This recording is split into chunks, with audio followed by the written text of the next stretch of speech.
ಎಲ್ಲ ನನ್ನ ಪ್ರೀತಿಯ ರೈತರಿಗೆ ನಮಸ್ಕಾರ. ಫಾರ್ಮರ್ಸ್ ಕಿಂಗ್ ಯೂಟ್ಯೂಬ್ ಚಾನಲ್ಗೆ ಸ್ವಾಗತ. ಇವತ್ತು ಚಿಕ್ಕಬಳ್ಳಾಪುರ ತರಕಾರಿ ಮಂಡಿಯಲ್ಲಿ ಇವತ್ತು ಏನು ಬೆಲೆ ನೋಡೋಣ ಬನ್ನಿ. ಇದು KMT ಮಂಡಿ ರೇಟ್ಗೆ ಮಾತ್ರ ನಾವು ಹಾಕ್ತಿರೋದು. ನಿಮಗೆ ಈ ವಿಡಿಯೋ ಯೂಸ್ಫುಲ್ ಆದರೆ ಪ್ಲೀಸ್ ಒಂದು ಲೈಕ್ ಮಾಡಿ, ಹಾಗೆ ಸಬ್ಸ್ಕ್ರೈಬ್ ಮಾಡಿ.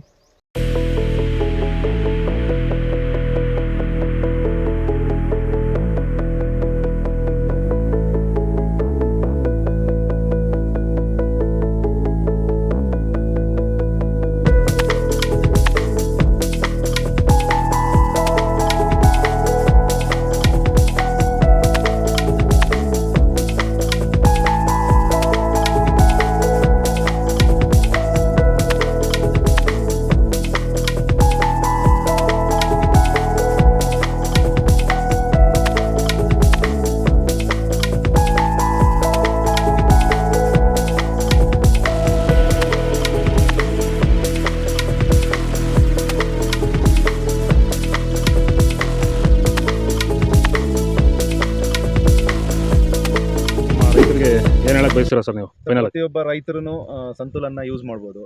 ಎನಿ ಕ್ರಾಪ್ಸ್ ಏನೇ ಒಂದು ಬೆಳೆ ಬೆಳೀಲಿ ಎಲ್ಲದಕ್ಕೂ ಯೂಸ್ ಮಾಡ್ಬೋದು. ಏನು ಅದರಿಂದ ನಮಗೆ ತೊಂದರೆ ಇಲ್ಲ.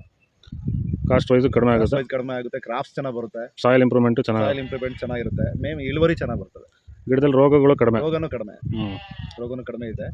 ಬಟ್ ಏನಪ್ಪ ಅಂದರೆ ನಮಗೆ ಭೂಮಿ ನೋಡಿ ಈಗ ಒಳಗಡೆ ಹೋದ್ರೆ ಲೂಸ್ ಇದೆ, ಟೈಟ್ ಇಲ್ಲ. ಮೈನ್ ಅದೇ ಅಲ್ವಾ ಸರ್? ಈಗ ನೀವು ಕ್ಯಾರೆಟ್ ಬೆಳೆಗಾರರಿಗೆ ಅದು ಚೆನ್ನಾಗಿರಬೇಕು, ಭೂಮಿಯಲ್ಲಿ ಗಡ್ಡೆ ಚೆನ್ನಾಗಿ ಊರಬೇಕು. ಹೌದು, ಭೂಮಿ ಲೂಸ್ ಇದ್ದಷ್ಟು